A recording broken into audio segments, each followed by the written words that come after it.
निर्विशेष शून्यवादी पाश्चात्य देश तारिणे. जय हो श्री कृष्ण चैतन्य प्रभो नित्यानंद, श्री अद्वैत गदाधर श्रीवासादि गौर भक्त वृंद.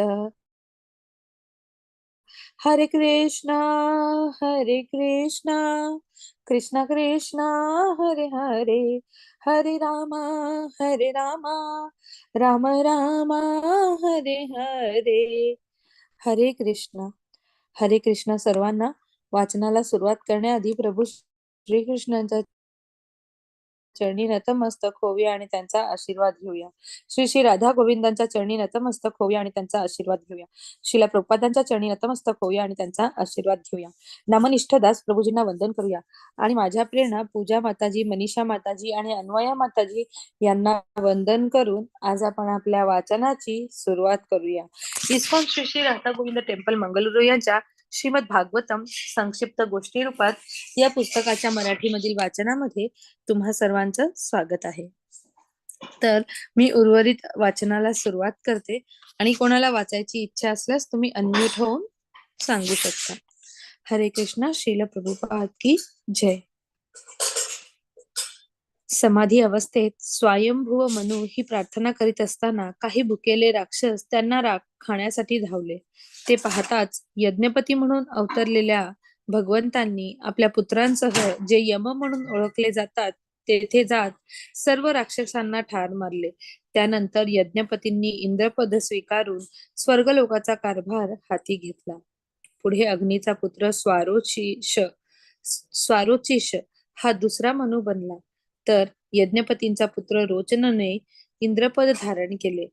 त्याची पत्नी तुषिताच्या पोटी ज्येष्ठ ऋषी वेदशिरा यांनी विभू म्हणून जन्म घेतला. या विभूने आयुष्यभर ब्रह्मचर्य व्रताचे पालन केले आणि 88,000 शिष्यांना देवलोक कसा प्राप्त करून घ्यावा याची शिकवण दिली. राजा प्रियव्रताचा पुत्र उत्तम हा तिसरा मनु बनला आणि इंद्रपदी सत्यजिताची निवड झाली. या मन्वंतरात धर्म व त्यांची पत्नी सुनृता यांचा पुत्र सत्यसेन म्हणून भगवंतांनी अवतार घेतला आणि सत्यजिताच्या मदतीने सर्व पापी यक्ष राक्षस व भूतखेतांना ठार मारले. उत्तमाचा बंधू तामस चौथा मनु बनला. त्रिशिख इंद्रपदी आला. त्यांच्या काळात भगवंतांनी हरिमेधा व त्याची पत्नी हरिणी यांच्या पोटी भगवान हरी म्हणून जन्म घेतला आणि आपला भक्त गजेंद्राची मगरीच्या मुखातून सुटका केली. ती गोष्ट पुढील प्रमाणे. 10,000 योजने उंच व तितकाच लांब रुंदीचा असलेल्या त्रिकुट पर्वतास लोखंड, चांदी व सोन्याची 3 मुख्य शिखरे होती. दूधसागराने वेढलेला हा पर्वत अनेक प्रकारचे वृक्ष, फुलझाडे व धबधब्यांनी सुशोभित होता आणि तेथे रत्ने व दुर्मिळ खजिन्यांचे प्रचंड साठेही होते. उच्च ग्रहांवरील सिद्ध, चारण, गंधर्व, विद्याधर व अप्सरा या पर्वतांवरील गृहांमध्ये क्रीडेसाठी जात असल्यामुळे हा साराच परिसर त्यांच्या गडबड गोंधळाने नेहमी गजबजून गेलेला असे. त्रिकुटाच्या दऱ्याखोऱ्यांमध्ये अनेक जंगली श्वापदे राहत आणि देवदेवतांनी तयार केलेल्या तेथील बागबगीचांमध्ये विविध पक्षी संचार करीत. या परिसरात अनेक नद्या व तलावही होते. त्यांच्या निव्वळ शंख पाण्यात देवदेवता स्नान करीत असल्याने ते सुगंधी बनले होते. त्रिकुटाच्या एका दरीत ऋतुमत नावाची बाग होती आणि ती वरुणाच्या मालकीची होती. तेथे सारे वर्षभर सर्व प्रकारची उत्तमोत्तम फुले व फळे देणारे मोठमोठे वृक्ष होते. मधमाशांचा गुंजारव आणि पक्ष्यांच्या मधुर किलबिलाटाने भरून गेलेल्या या बागेत सोनेरी कमल पुष्पांनी नटलेले एक अतिविशाल तळे होते. त्यात सारस, राजहंस, चक्रवाक व अन्य जलचर विहार करीत असत. एकदा हत्तींचा नायक गजेंद्र तेथे आपल्या सख्यांसह पर्यटनास आला आणि त्यांच्या पायाखाली अनेक वेली झाडेझुडपे चिरडली गेली. त्यांची चाहूल लागताच वाघ, सिंहादी श्वापदे व मोठमोठ्या सर्प अजगरांनी त्या परिसरातून पळ काढला होता. आपल्या चालण्याने सारी धरती हादरविणाऱ्या मदोन्मत्त गजेंद्राने तृषा शांतीसाठी त्या तळ्यात प्रवेश केला आणि मग तेथे मनसोक्त जलक्रीडाही केली. परंतु तो व त्याच्या सख्यांच्या या गोंधळामुळे तळ्यातील एक मगर अतिशय संतप्त झाली आणि तिने गजेंद्राचा पाय आपल्या मुखात पकडला. तिची ही मगर मिठी इतकी जबरदस्त होती की प्रचंड ताकदवान असूनही गजेंद्र त्यातून सुटू शकला नाही. त्याची ही दयनीय अवस्था पाहून अर्थातच त्याच्या सख्या घाबरल्या आणि रुदन करू लागल्या. त्यावेळी इतर हत्तींनी पुढे होत गजेंद्रास मगरीच्या तावडीतून सोडविण्याचा खूप प्रयत्न केला, परंतु त्यांना यश आले नाही. पुढे गजेंद्र व मगर यांचा हा संघर्ष तब्बल 1000 वर्षे चालला आणि मग नाही म्हटले तरी गजेंद्राची शक्ती क्षीण होत गेली. पाण्यात असल्यामुळे मगरीच्या खाद्याचा प्रश्न नव्हता, पण गजेंद्राची मात्र तेथे उपासमार झाली होती. अखेर या संघर्षात आपण काही वाचत नाही हे लक्षात आल्यावर त्याच्या मनात विचार आला की भगवंतांच्या इच्छेनुसार मगरीने माझ्यावर हल्ला केला असून माझे मित्र व नातेवाईक काही मला या संकटातून सोडवू शकत नाहीत. त्यामुळे आता मी त्या सर्वशक्तिमान परमेश्वराची करुणा भाकणेच योग्य ठरेल. जरी काळसर्प प्रत्येकाच्या पाठीमागे कायमचा लागलेला असला तरी जो कोणी परमेश्वराच्या आश्रयास आले त्याच्यापासून मृत्यूही पळ काढतो. हा विचार करून गजेंद्राने त्याचे चित्त परमेश्वराच्या चरणी स्थित केले आणि तो पुढील मंत्र म्हणू लागला. हा मंत्र तो आपल्या आधीच्या राजा इंद्रद्युम्नाच्या जन्मात शिकला होता आणि जन्मात शिकला होता आणि आता केवळ श्रीकृष्ण कृपेमुळे त्याला तो आठवला होता. गजेंद्र म्हणाला, ओम नमो भगवते वासुदेवाय. या संपूर्ण विश्वात्मक पसाऱ्याचे मूळ कारण असलेल्या भगवंतांना मी सादर प्रणाम करतो. आता तेच माझे रक्षण करोत आणि मला त्यांच्या चरणांशी आश्रय देवोत. हे भगवंता, त्रैलोक्यात सुरू असलेली प्रत्येक घटना आपण पाहत आहात आणि खरे तर आपल्या अनुज्ञेशिवाय सारे सजीव प्राणी मात्र एक पाऊलही पुढे टाकू शकत नाहीत. हे प्राणी मात्र सदैव भौतिक आनंदाच्या शोधात असतात. त्या आपल्याकडून दिशा दिग्दर्शक होत नाहीत तोवर ते काहीही करू शकत नाहीत. अज्ञानामुळे ते या भौतिक जगास सत्य मानत असतात, परंतु खरे पाहता हे भौतिक जग म्हणजे केवळ भास आहे, आपल्या अस्तित्वाची छाया आहे. आता माझ्यासारखा प्राणी शरण आल्यामुळे आपण निश्चितच माझी या संकटातून मुक्तता कराल. आपण कारण आपण अतिशय कनवाळू आहात. परंतु आता मी केवळ या संकटातूनच नव्हे, तर या भौतिक जीवप्रणालीतूनही मुक्त होऊ इच्छितो. खरा शुद्ध भक्त असे वरदान कधीच मागत नाही. तो हे मी जाणतो. कारण केवळ आपल्या लीलांचे स्मरण व भजन करण्यानेच त्याचे समाधान होत असते. परंतु मगरीच्या तोंडात पाय अडकल्यानंतर माझी जीवन इच्छाच संपली असल्याने मी हे मागणे आपल्याकडे मागत आहे. बाह्य अज्ञानाने भरलेल्या या प्रचंड देहाचा खरोखरच काय उपयोग आहे? त्यामुळे या अज्ञान कवचातून मुक्त होऊन मी आता आपल्या चरणांपाशी येऊ इच्छित आहे. ही प्रार्थना करताना गजेंद्राने कोणत्याही विशिष्ट देवाचे नाव घेतले नाही, परंतु तो त्या सर्वशक्तिमान परमेश्वराचीच आ- आळवणी करीत होता, हे मात्र निश्चित. अर्थात त्याने कोणाचेच नाव घेतले नसल्याने एकही देवदेवता त्याच्या मदतीसाठी धावली नाही. भगवान हरींना हे वर्तमान समजले तेव्हा ते मात्र गरुडावर बसून तेथे ताबडतोब दाखल झाले. त्यांचे आगमन होताच सर्व देवदेवतांनी त्यांना नमस्कार केला. त्यावेळी गजेंद्र असह्य वेदनांनी तळमळत होता, परंतु भगवान हरींचे दर्शन होताच तळ्यातील एक कमलपुष्प उघडून तमल कमळपुष्प खुडून त्यांना ते अर्पण करीत तो म्हणाला, हे विश्वनायका नारायणा, माझे आपल्याला शतशत प्रणाम. त्यानंतर भगवंतांनी गरुडावरून चटकन उतरत गजेंद्रास त्या मगरीसह प्राण्याबाहेर काढले आणि आपल्या सुदर्शन चक्राने मगरीचे मुख फाडत त्याचा जीव वाचवला. त्यांचा हा पराक्रम पाहून आनंदित झालेल्या देवतांनी मंगलवाद्याच्या गजराच्या तालावर आकाशातून पुष्पवृष्टी केली. गंधर्वराज हुहू हा देवलमुनींच्या शापामुळे मगर बनला होता. आता साक्षात भगवान श्रीहरींकडून प्राणहरण झाल्याने तो मूळ स्वरूपात निजधामी गेला. जाण्यापूर्वी त्याने भगवंतांची प्रार्थना केली आणि त्यांना प्रदक्षिणा घालून तो पूर्णपणे दोषमुक्त झाला. गजेंद्र हा वैष्णव पूर्वजन्मात द्रविड देशातील पांडय नगरीचा राजा इंद्रद्युम्न होता. संसारातून निवृत्त झाल्यावर त्याने मलय पर्वतावर जाऊन कठोर तपश्चर्या केली. एक दिवस तो भगवंतांच्या भजन पूजनात मग्न असताना त्याच्या आश्रमात अगस्त्य ऋषी आले.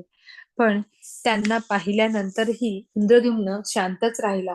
तेव्हा आपला अपमान झाला असे वाटून ते कडाडले. हा इंद्रद्युम्न सभ्य असूच शकत नाही, कारण त्याने माझ्यासारख्या सत्वनिष्ठ ब्राह्मणाकडे दुर्लक्ष केले आहे. या अपराधाची शिक्षा म्हणून तो आता हत्ती बनून अज्ञानमय जीवन भोगेल. हा शाप देऊन अगस्त्य निघून गेले. पण इंद्रद्युम्नाने मात्र त्यांच्या शापाचा स्वीकार भगवंतांचा कृपाप्रसाद म्हणूनच केला.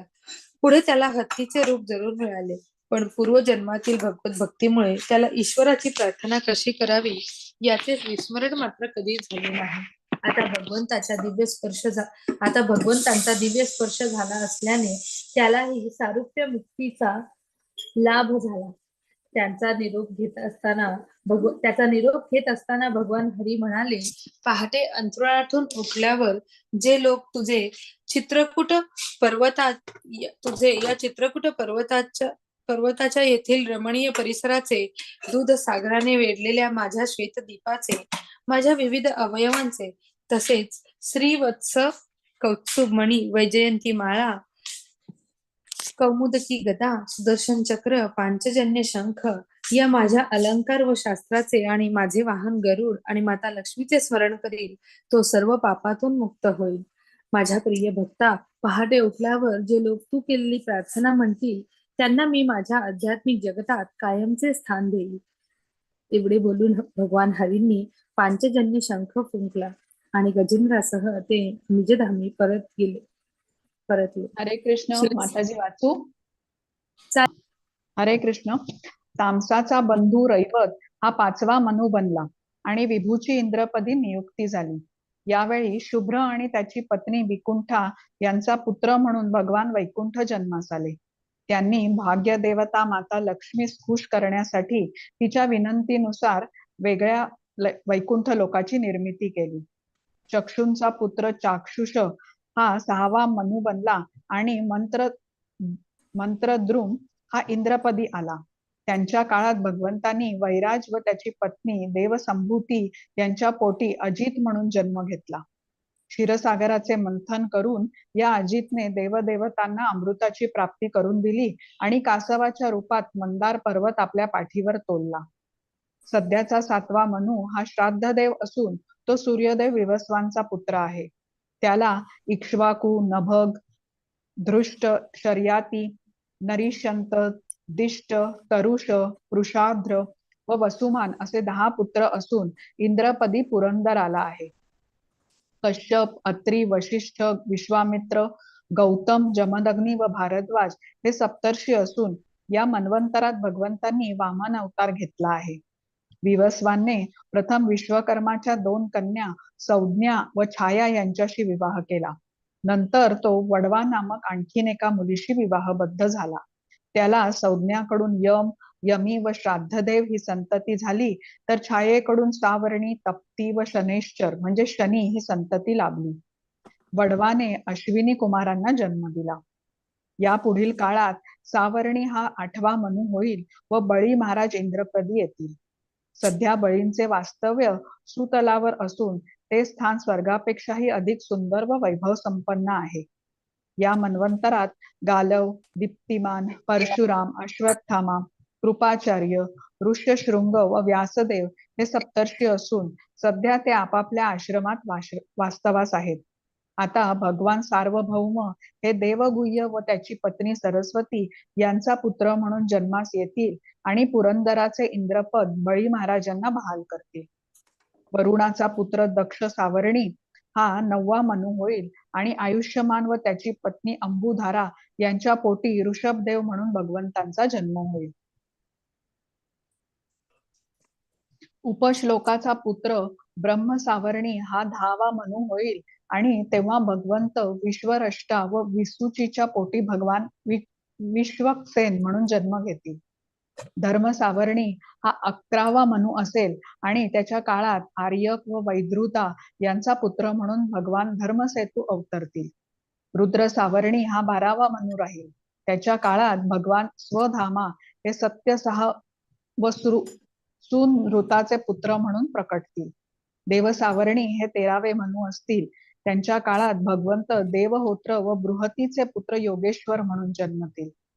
इंद्र सावर्णी हे 14वे मनू असतील आणि त्यांच्या काळात भगवान बृहदभानू हे सत्रायण आणि वितानाचे पुत्र म्हणून जन्मास येतील. प्रत्येक मन्वंतरात मनुचे पुत्र, इंद्र, अन्य देवदेवता आणि सप्तर्षी यांची निवड भगवंतांचे त्या त्या काळातील अवतार करतात. एकदा रस्त्याने जात असताना दुर्वास मुनींनी इंद्रास हत्तीवरील अंबारीत बसलेले पाहिले आणि कृपेचे प्रतीक म्हणून आपल्या गळ्यातील हार त्यांना देऊ केला. परंतु अहंकारी इंद्राने तो हार स्वतः न स्वीकारता हत्तीच्या सोंडेवर अडकवला.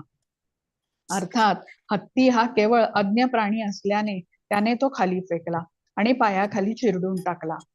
आपला दिलेल्या हाराचा हा अनादर पाहून दुर्वास मुनी संतापले आणि त्यांनी इंद्रास तुझे सर्व वैभव नष्ट होईल असा शाप दिला. त्यानंतर काही दिवसांनी दानवांनी आपल्या सर्पास्त्रांनी देवांवर हल्ला चढवला. त्यात अनेक देव प्राणास मुकले. हे सर्व दुर्वासांच्या शापामुळे घडत होते आणि देवांचे सर्व वैभव लयास गेले होते. आता त्रैलोक्यात सर्व दूर दारिद्र्य माजले आणि सर्व प्रकारचे वैदिक यज्ञयाग बंद पडले. अखेर आश्रयासाठी देवांनी ब्रह्मदेवांकडे धाव घेतली आणि त्यांना सर्व परिस्थिती निवेदन केली. ती ऐकल्यानंतर तेही चिंतेत पडले आणि भगवान विष्णूंचे चिंतन करीत ते देवांना म्हणाले, भगवान विष्णू हे आपल्यासह सर्व सजीव प्राणी मात्रांचे पिताश्री असल्याने आपण आता त्यांच्याच आश्रयास जाऊ. ते सर्वांप्रती समान दृष्टी पाहणारे असले तरी विश्वाचा कल्याण साधण्यासाठी ते काही वेळा वेगवेगळ्या रूपात अवतार घेतात. त्यांचे देवांवर स्वभावताच विशेष प्रेम असल्याने ते आपल्यावर निश्चितच कृपा करतील. त्यानंतर ब्रह्मदेव सर्व देवांना घेऊन भगवंत राहत होते त्या क्षीरसागरातील श्वेतद्वीपावर गेले. तेथे त्यांनी यापूर्वी भगवंतांना कधीच पाहिले नव्हते, परंतु ते तेथेच आहेत असा विश्वास असल्याने त्यांनी प्रार्थनेस प्रारंभ केला. हे जगन्नियंत्या, तू सर्व गोष्टींचे मूळ असून भौतिक गुणापासून पूर्णपणे अलिप्त आहेस.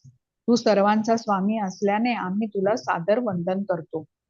या सर्व सृष्टीची निर्मिती पाण्यातून झाली असून पाण्यामुळेच सर्व सजीव प्राणी मात्र जिवंत राहतात. पाणी म्हणजे भगवंतांचे वीर्य, तर चंद्र हा भगवंतांचे मन असून तोच अन्नधान्याचा स्रोत आहे. यज्ञातील आहुती स्वीकारता यावी म्हणून अग्नीची निर्मिती झाली असून संपत्ती उत्पादित करण्यासाठी तो सागर तळीही असतो. अन्नाचे पचन करण्यासाठी व देहाचे चलनवलन टिकवण्यासाठी तो पोटात असतो. अग्नी हा भगवंतांचे मुख आहे.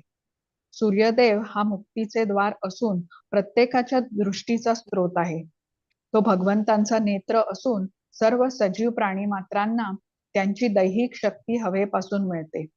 खरे तर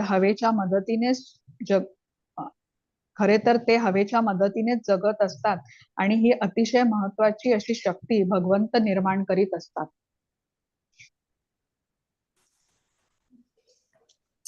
वेगवेगळ्या दिशा भगवंतांच्या कानातून, तर मन, जीवनवायू आणि भावना त्यांच्या नाभीतून येतात. त्यांच्या करुणेतून देवांची, शक्तीतून इंद्राची, क्रोधातून भगवान शंकराची, बुद्धीतून ब्रह्मदेवांची, देहांच्या छिद्रातून वैदिक मंत्रांची, जननेंद्रियांतून प्रजापती व महान ऋषींची, छातीतून माता लक्ष्मीची, छायेतून पितृलोकाची आणि हृदयातून धर्माची आणि पाठीतून अधर्माची निर्मिती झाली आहे. भगवंतांच्या डोक्याच्या वरच्या बाजूस आकाशस्थ ग्रह, आनंदाच्या भावनेतून अप्सरा, मुखातून ब्राह्मण, हातातून क्षत्रिय, मांड्यातून वैश्य, पायातून क्षूद्र, खालच्या ओठातून लोभ, वरच्या ओठातून प्रेम, नाकपुड्यातून देहाचे तेज, स्पर्शभावनेतून उपभोगाच्या इच्छा, भुवयांतून यमराज, पापण्यांतून शाश्वत काळ यांची निर्मिती झाली आहे. हे भगवंता, तुझ्या निराकार रूपाचे वर्णन आम्ही या प्रकारे करू इच्छितो, पण आम्हाला तुझे सगुण साकार रूप पाहण्याची इच्छा आहे. तू सहस्त्र कामामागून सहस्त्रकातही काही असामान्य कार्य करण्यासाठी विविध अवतार घेतोस, जे करणे आम्हाला सर्वथा अशक्य आहे. हे नारायणा, सर्व भौतिक गोष्टींपासून तू पूर्णतया अलिप्त आहेस, पण आता तुझा कल चांगल्या गोष्टींच्या बाजूस आहे, त्यामुळे आम्ही तुला वंदन करीत आहोत. देवदेवतांनी ही प्रार्थना केल्यावर भगवान विष्णू त्यांच्या समोर प्रगट झाले, परंतु सहस्रावधी सूर्याप्रमाणे त्यांची काया तेजस्वी असल्याने सर्वांचेच डोळे दिपले. अखेर काही वेळानंतर भगवान ब्रह्मदेव, भगवान शंकर व अन्य देवांना भगवंतांची पिवळी वस्त्रे परिधान केलेली सुरेख श्यामल मूर्ती दिसली आणि ते त्यांच्या समोर नतमस्तक झाले. त्यानंतर देवांचे नायक या नात्याने भगवान ब्रह्मदेव भगवंतांची प्रार्थना करताना म्हणाले, हे भगवन, आपण अजन्मा असलात तरी नेहमी वेगवेगळे अवतार घेत असता. आपण स्वयंभू व सर्व शक्तिमान असून कोणाचीही कधीही मदत घेत नाही. या सृष्टीचा पसारा निर्माण करून आपण त्यात प्रवेशता, परंतु भौतिक गुणापासून मात्र आपण कायमच अलिप्त असता. वणव्याची झळ बसलेल्या हत्तीस जसे नदीत गेल्यावर छान वाटते, तसे आपल्या दर्शनामुळे आम्हाला पूर्ण समाधान वाटत आहे. आपल्या दर्शनाची आस आम्ही दीर्घकाळ बाळगून होतो, पण आता ती पूर्ण झाल्याने आयुष्याचे अंतिम ध्येय गाठल्याची अनुभूती आम्ही घेत आहोत. भगवान, आपल्याला या जगात अज्ञात असे काहीच नाही, त्यामुळे ज्या उद्देशाने आम्ही आपल्या कमळ चरणांशी आलो आहोत ते कार्य सिद्धीस न्या. आपल्या कृपादृष्टीत न्हावून निघण्यासाठीच आम्ही सर्वजण येथे आलो आहोत. अर्थात आमचे कल्याण कशात आहे हे आम्हालाही समजत नाही, त्यामुळे आता आपणच आमच्या भल्याचे जे आहे ते करा. देवाधिकांच्या आगमनाचा हेतू ज्ञान असल्याने भगवान विष्णू घनगंभीर स्वरात म्हणाले, ग्रह मालिकेच्या राजांनो, मी काय म्हणतो ते लक्ष देऊन ऐका, कारण मी जे काही बोलणार आहे त्यामुळे तुमचे कल्याण होणार आहे. सध्या तुम्ही अडचणीत आहात आणि दानवांचा काळ अनुकूल आहे, तेव्हा त्यांच्याशी समझोता करा. काही वेळा स्वहित साधण्यासाठी शत्रूशीही सख्य करावे लागते. एकदा एका टोकरीत एक साप आणि उंदीर अडकला होता. खरे तर उंदीर हा सापाचे खाद्य, पण आता त्याला खाऊन साप बंधमुक्त होऊ शकत होता, त्यामुळे तो उंदरास म्हणाला, तू या टोकरीत भोग पाडलेस तर मी तुला खाणार नाही, आणि मग आपण दोघेही इथून निसटू शकू. खरे पाहता उंदराकडून टोकरीस भोग पाडून घेऊन मग त्याला खायचे अशी योजना सापाने आखली होती. तुम्हीही आता त्याचे अनुकरण करा. हे देवांनो, आता प्रथम क्षीरसागरात सर्व प्रकारच्या भाज्या, गवत व औषधी द्रव्ये टाका आणि माझ्या मंदिराने मंदार पर्वतास रवी व वासुकी दोरी लावून दानवांसह क्षीरसागराचे मंथन करा. या कामात तुमच्या शत्रूची दमछाक होणार असून माझ्या कृपेमुळे सर्व खरे लाभ तुम्हालाच होणार आहेत.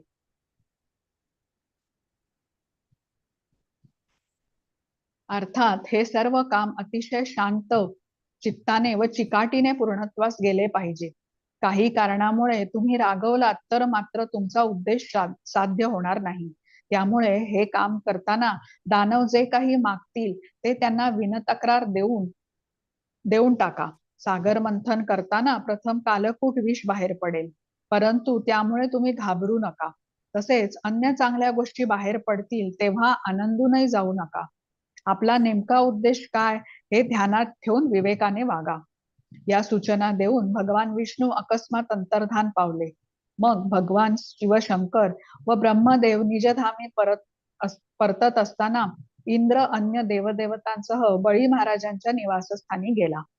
त्यांना पाहताच दानव राजांच्या सरदारांनी संतापून लढण्याची तयारी सुरू केली. परंतु शत्रूशी युद्ध केव्हा करायचे व मैत्री केव्हा करायची हे बळीराज चांगले जाणून होते.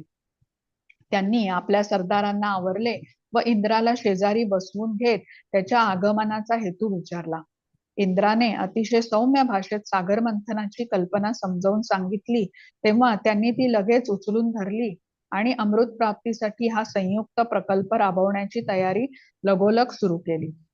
त्यानंतर शक्तिशाली दानवांच्या मदतीने देवांनी मंदार पर्वत उपटून तो क्षीरसागरापाशी नेला. परंतु संपूर्ण सोन्याने बनलेला हा पर्वत इतका अवजड होता की तो वाहताना बळी व इंद्र सर्वच देवदानव थकून गेले आणि तो त्यांच्या हातून पडून त्याखाली अनेक जण चिरडले गेले. हा अपघात सर्वांचेच मनोबल खच्ची करणारा होता, परंतु तेवढ्यात स्वतः भगवान विष्णू तेथे गरुडावर बसून आले आणि त्यांनी आपल्या दिव्य दृष्टीने सर्व मृतांना परत जिवंत केले. नंतर त्यांनी एका हातानेच मंदार पर्वत उचलून क्षीरसागरात नेला. तेथे वासुकी उपस्थित होताच अमृताचा काही भाग देण्याचे आश्वासन देऊन देवदानवांनी त्याला मंदार पर्वताच्या रवीची घुसळण करणारा दोरखंड बनण्यास राजी केले. घुसळणीस प्रारंभ करताना भगवान अजितांनी वासुकीच्या तोंडाशी देवांना तर शेपटाशी दानवांना उभे राहावे अशी सूचना मांडली. परंतु दानवांना ती मान्य झाली नाही आणि आपण अधिक ज्ञानी व सामर्थ्यवान आहोत म्हणून वासुकीच्या तोंडाशी आपणच उभे राहणार असे त्यांनी जाहीर केले. अर्थात भगवंतांनी त्यांचा हा हट्ट लगेच मान्य केला आणि देवांना शेपटीच्या बाजूस जाण्यास सांगितले. ही सारी व्यवस्था झाल्यावर देवदानवांनी सागर मंथनास प्रारंभ केला. हे सर्वजण अमृत प्राशनास अतिशय उत्सुक झाले होते, परंतु योग्य आधार नसल्याने मंदार पर्वत मध्येच पाण्यात कलंडला. अखेर भगवंतांनी एका प्रचंड कासवाचे रूप घेऊन त्याला आपल्या विशाल पाठीवर तोलून धरले. मंथनास पुन्हा सुरुवात झाल्यानंतर मात्र काही वेळातच वासुकीसह सर्वजण थकले. तेव्हा भगवान विष्णूंनी दानवांमध्ये आसक्ती, देवांमध्ये सृजनता व वासुकीत अज्ञान रूपाने प्रवेश केला आणि मंदार पर्वताच्या शिखरावर ते सहस्रावधी हात असलेल्या अतिप्रचंड रूपात प्रकटले. त्यावेळी भगवान ब्रह्मदेव, भगवान शंकर व अन्य देवांनाही विस्तार पावत त्यांच्यावर आकाशातून पुष्पवृष्टी केली.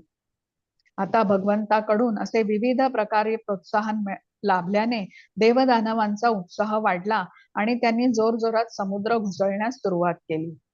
त्या ताणामुळे वासुकीच्या मुखातून प्रचंड ज्वाळा व धूर बाहेर पडू लागला आणि तेथे असलेले दानव होरपळू लागले. पण त्याच वेळी भगवंतांच्या कृपेने जोरदार पाऊस पडू लागला आणि मग सर्वांनाच हायसे वाटले. अर्थात दीर्घकाळ मंथन झाल्यानंतरही अद्याप क्षीरसागरातून अमृत बाहेर पडले नव्हते. त्यामुळे भगवान अजितांनी स्वतः पुढाकार घेत मंथनास प्रचंड चालना दिली. त्यांच्या घुसळणीमुळे केवळ छोटे मासे व अन्य जलचर नाही तर राक्षसी आकाराचे देव मासे, पाणहत्ती, तिमिलिंगासारखे अजस्त्र मासेही सागराच्या पृष्ठभागावर आले. त्यानंतर बाहेर पडले ते हलाहल नावाचे विष. ते सर्व दिशांना पसरू लागले तेव्हा साऱ्यांनीच घाबरून भगवान शंकराकडे धाव घेतली. त्यावेळी ते कैलास पर्वतावर पत्नी भवानी व अन्य ज्येष्ठ ऋषीमुनींसह बसले होते. त्यांच्या पुढे नतमस्तक होत देवांनी प्रार्थना केली की हे महादेवा, आम्ही आपल्या आश्रयास आलो आहोत. त्यामुळे कृपा करून त्रैलोक्यात हाहाकार माजवू पाहणाऱ्या हलाहल विषापासून आमचे रक्षण करा. आपण या भौतिक जगाचे स्वामी आणि सर्व आपत्तींचे कारण व मुक्तीदातेही आहात. त्यामुळे अध्यात्मात पारंगत असलेली मंडळीही आपल्या पुढे शरण येतात आणि आपणही त्यांची दुःखे दूर करता. हे भगवान गिरीशा, आपली 5 मुखे ही 5 प्रमुख वैदिक मंत्राचे प्रतीक असून आपल्या नेत्रातून अग्निस्फुल्लिंग बाहेर पडतात तेव्हा सारी सृष्टी बेचिराख होते. दक्ष यज्ञ, त्रिपुरासुराचा वध व काळकूट विषाचा संहार या तिन्ही प्रसंगी आपण त्याची चुणूक दाखवली आहे. अर्थात आपल्या एकूण कार्य कर्तृत्वाच्या तुलनेने हे सर्व पराक्रम तसे क्षुल्लकच मानावे लागतील.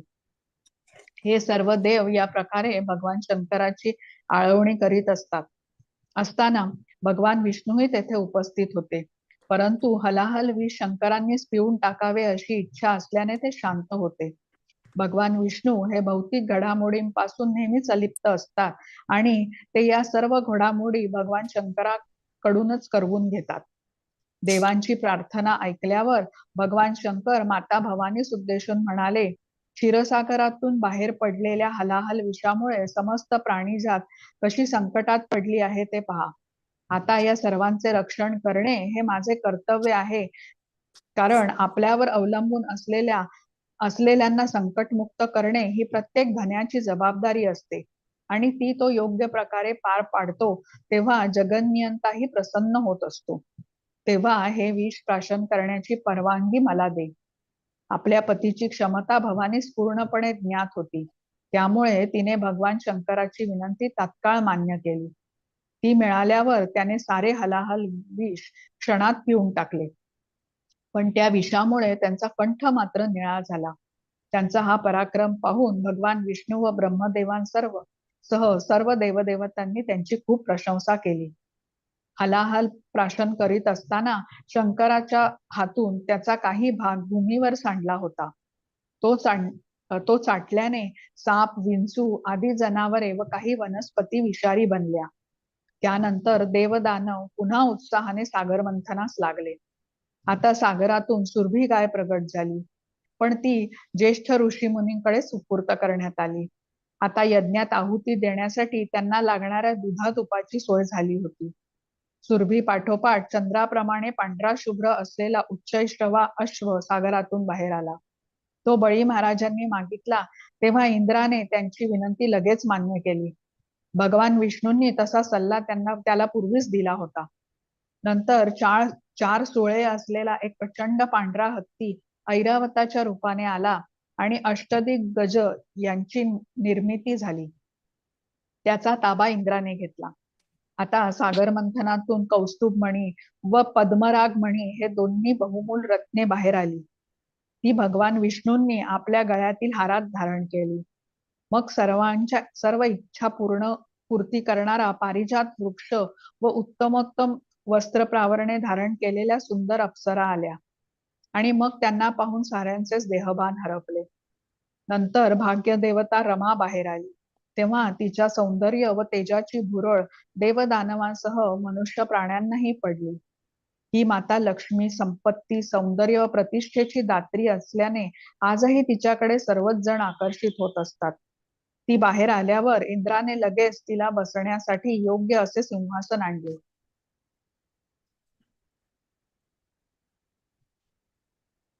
मग सर्व पवित्र नद्या प्रत्यक्ष रूपात प्रगट झाल्या. त्यांच्या हातातील सुवर्ण पात्रांमध्ये शुद्ध जल होते. ते घेऊन आणि सर्व प्रकारच्या समिधा व बिल्व पत्र आदी वनस्पती आणून धरती मातेने लक्ष्मी मातेच्या अभिषेकाची उत्तम तयारी केली. त्या सोहळ्यास आवश्यक असलेले दूध, दही, तूप, गोमूत्र व शेण या सर्व गोष्टी गायींनी पुरवल्या आणि मग गंधर्वांकडून वेदमंत्रांचा घोष सुरू असताना श्रेष्ठ ऋषी मुनींनी अभिषेक पार पाडला. यावेळी सागराने लक्ष्मी मातेस पिवळे रेशमी वस्त्र, वरुणाने पुष्पहार, विश्वकर्म्याने अलंकार, विद्येची देवता सरस्वतीने कंठा, नागांनी कर्णभूषणे तर ब्रह्मदेवांनी कमल पुष्प अर्पण केले. हा सर्व सोहळा संपल्यावर माता लक्ष्मी हातात कमल पुष्पे घेऊन अभिषेक मंडपात फिरू लागली. तिची कृश, कटी, भरदार वक्षस्थळे, चंदनाची उटी व कुंकुमाने सजलेली होती. मंडपात जमलेल्या सर्व देवदेवता, यक्ष, गंधर्व, आसुर व सिद्ध चरणांचे तिने बारकाईने निरीक्षण केले, पण त्यापैकी एकही सर्व गुण मंडित नाही असे लक्षात आल्यामुळे तिला आश्रय तरी कोणाचा घ्यावा असा प्रश्न पडत होता. तिच्या मनी विचार आला की अरे, येथे काही जण असे आहेत की ज्यांनी मोठी तपश्चर्या केली आहे, पण त्यांना अद्याप क्रोधावर नियंत्रण मिळवता आले नाही. येथील काही जण महाज्ञानी आहेत, पण त्यांचा ऐहिक सुख उपभोगांचा हव्यास कायमच आहे. येथे असलेला प्रत्येक जण काही ना काही गोष्टीवर कोणावर तरी अवलंबित असून सर्वोच्च नियंत्रक म्हणावा असा यांच्यामध्ये कोणीच दिसत नाही. कोणी संन्यास घेतला आहे, पण खऱ्या अर्थाने संसारातून मुक्त झालेला नाही. कोणी महाशक्तिशाली आहे, पण त्याला काळावर विजय मिळवता आला नाही. कोणाकडे दीर्घायुष्य आहे, पण चांगले वर्तन नाही. तर कोणी सर्व गुण संपन्न आहेत, पण भगवान विष्णूंची भक्ती मात्र ते करीत नाहीत. या प्रकारे साधक बाधक विचार केल्यानंतर लक्ष्मीने आपला पती म्हणून मुकुंदाची निवड केली तो स्वयंभू होता आणि त्याला तिची काहीच गरज नव्हती. मुकुंदाच्या गळात कमल पुष्पांची वरमाला घालून लक्ष्मी त्याच्या निकट सलज्ज मुद्रेने उभी राहिली तेव्हा गंधर्व व त्यांच्या भार्यांनी नाच गाण्यास प्रारंभ केला. तर देवदेवतांनी मंत्र म्हणत पुष्पवृष्टी केली.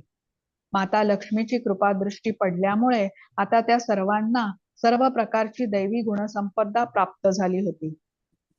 अर्थात ते सर्व प्रकारच्या समाधानाचा अनुभव घेत असताना लक्ष्मीने दुर्लक्ष केल्यामुळे दानवगण मात्र निराश व दुःखी झाले होते. लक्ष्मी पाठोपाठ सागरातून कमलनयना वारुणी बाहेर पडली तेव्हा मात्र तिचा ताबा दानवांनी घेतला. त्यानंतर एक देखणा व बलदंड पुरुष अवतार निर्माण झाला. त्याच्या शंखासमान गळ्यावर त्रिपुंडाचे चिन्ह होते आणि रक्तवर्णी नेत्र असलेला त्याचा देह कृष्णवर्णी होता. पिवळे वस्त्र नेसलेल्या व अनेक अलंकारांनी विभूषित असलेल्या त्याच्या हातात अमृताने भरलेला सुवर्ण कलश होता. हा अन्य कोणी नाही तर भगवान विष्णूंचा अंशावतार धन्वंतरी होता. वैद्यशास्त्रात त्याची विशेष प्रगती होती. तो दिसल्याबरोबर दानवांनी त्याच्या हातातील अमृत कलश हिसकावून घेतला आणि देवांना काळजीत टाकत ते पळून गेले. मग देवतागण पुन्हा भगवान विष्णूंकडे गेले तेव्हा त्यांना आश्वस्त करीत भगवान म्हणाले, घाबरू नका. आता मी माझ्या वैयक्तिक शक्तीच्या बळावर अशी परिस्थिती निर्माण करतो की दानवांमध्ये भांडणे लागतील आणि मग अमृत प्राशनाची तुमची इच्छा निश्चितच पूर्ण होईल.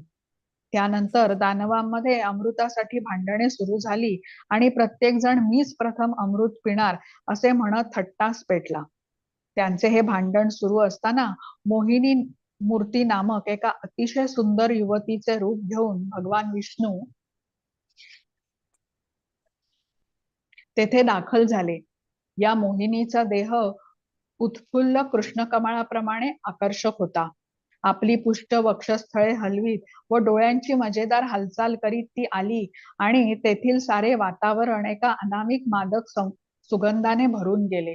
तिला पाहताच अमृताचा कलश नाच सोडून सारे दानव तिच्याकडे धावले आणि अरे ही स्त्री किती सुंदर आहे असे म्हणू लागले.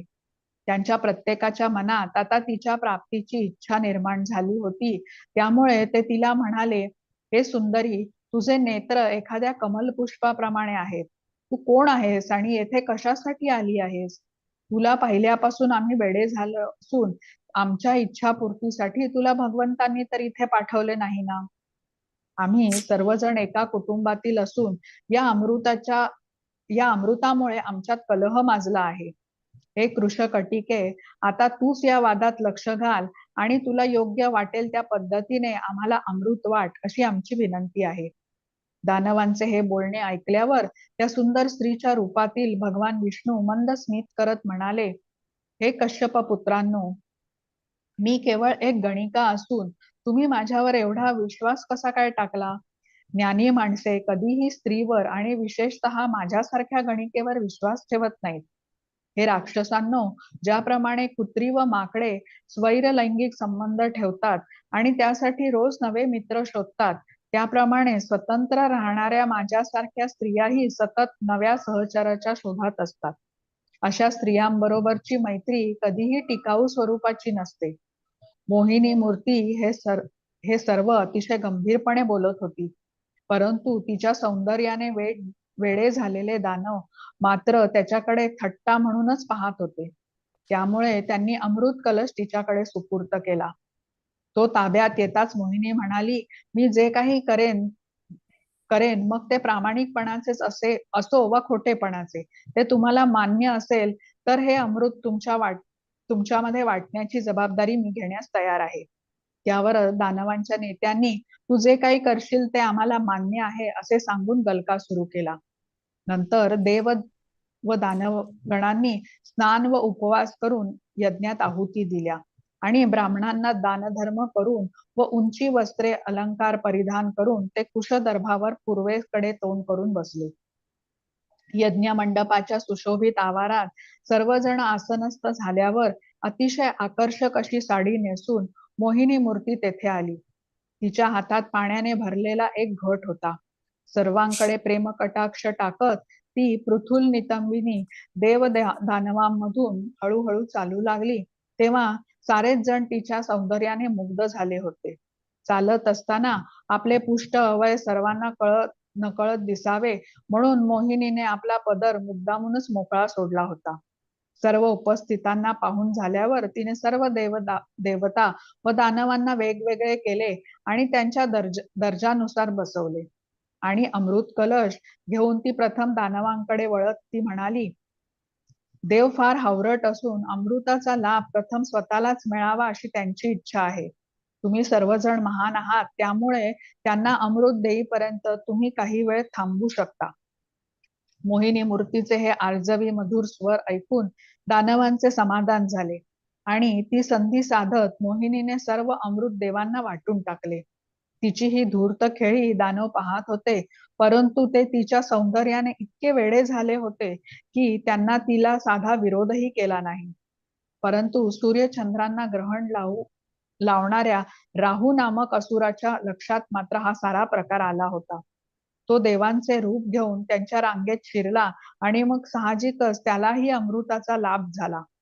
आपला शत्रू असलेल्या राहूस अमृत मिळाले हे लक्षात येताच सूर्यचंद्राने ती गोष्ट भगवंतांच्या निदर्शनास आणली तेव्हा त्यांनी सुदर्शन चक्राने राहूचे मस्तक उडवले.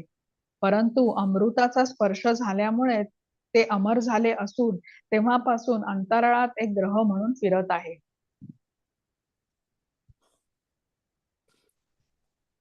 सर्व देवांचे अमृतपान झाल्यावर मोहिनी मूर्तीने आपले खरे रूप उघड केले आणि भगवान विष्णू दानवांपुढे उभे राहिले. सागर मंथन करताना देवदानवांचे उद्दिष्ट, कामाचे स्वरूप, काळ व महत्वाकांक्षा समान स्वरूपाच्या होत्या. परंतु देव कायम भगवंतांच्या चरणछायेत वावरत असल्यामुळे फक्त त्यांनाच अमृत मिळाले आणि दानवांची मात्र निराशा झाली. भौतिक जगात वावरताना माणसे स्वतःच्या इच्छापूर्तीसाठी वेगवेगळी कामं करतात, परंतु त्यात भगवंतांच्या भक्तीचा लवलेशही नसल्याने त्यांना प्रतिकूल फळे मिळतात. परंतु भगवत भक्तांना मात्र त्याच प्रकारचे काम केल्यानंतरही एक वेगळ्याच सुखाचा लाभ होतो. देवांना अमृत मिळवून देण्यासाठी भगवंतांनी सागर मंथनाचे आयोजन केले होते. आता तो उद्देश साध्य झाल्यामुळे गरुडावर आरूढ होऊन ते निजधामी परतले.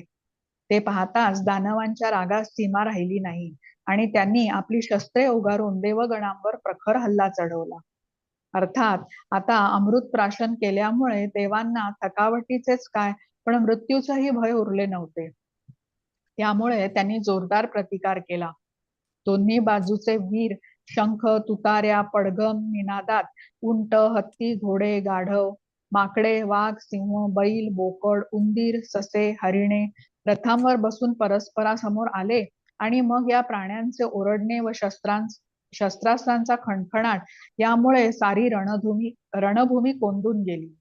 दानवांचे प्रमुख बळी महाराज वैहायस नामे एका अद्भुत यानात बसले होते. माया दानवाने बनवलेले हे यान क्षणास दिसे तर क्षणात अदृश्य होईल. सर्व दानव आता देवांवर सूड उगवण्यास आतुर झाले होते. त्यांचा तो नूर पाहून इंद्र संतापला व ऐरावतावर बसून वायू, अग्नी व वरुण देवांसह रणभूमीत दाखल झाला. आता इंद्र बळी महाराजांना भिडला तर कार्तिकेय, वरुण मित्र, यमराज, विश्वकर्मा व त्वष्टा यांना अनुक्रमे तारक, हेती, प्रहेती, कालनाभ, मायादानव व 100 या दैत्यांचे युद्ध सुरू केले.